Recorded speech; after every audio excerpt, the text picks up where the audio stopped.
I-channel yaposta i-video i-prom isho ingakaqali commenta umuntu othi kukhalile inkonjane ngenxa yokuthi kufikile inkomo ethwele umlaza iyazikhahlela zonke esibayeni or something like that. Ngakusharela leyo nto leyo as a screenshot kathi mina, hey bo, you see what those people are saying. Why interpret leyo nto wathi kusho ukuthi labantu they think ukuthi uMakhwela akathwele ingane yami. But don't worry mashobantu asihleli kwami, I'm gonna prove them wrong because anyway we agreed nomamkhulu ukuthi la ekhaya isophinde ibe khona ingane eyozalwa ingayenziwa i-DNA noma ngabizelwe omuphi unkosikazi.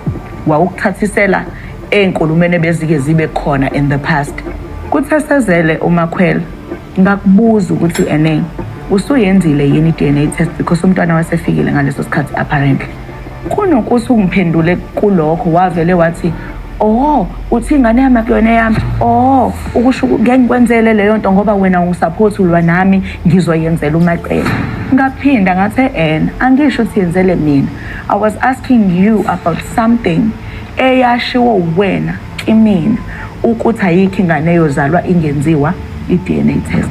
MaKhumalo, it won't help you ukukunikeza ama results ukuthi athini ngoba ungisupport.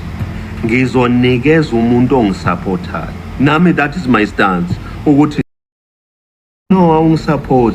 Yaba sengazuthi ukwenza i-DNA ezokbenefita khona masholo. It was not about me. I was enkulumeni sasikhuluma on the day. It is fine. Ngibuza ukuthi no, nothing will ever benefit me Lwandle mina kuyona yonke lento yenzayo. It's not about. Welcome to the video. Please like the video and please subscribe to the channel. What we are getting from the clips is that DNA testing is just a rule in this family.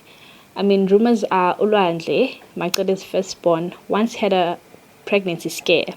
A girl claimed that Lwandle impregnated her, only to find that that's not true. So since then, the family made a rule to test all future children that will be born in the family.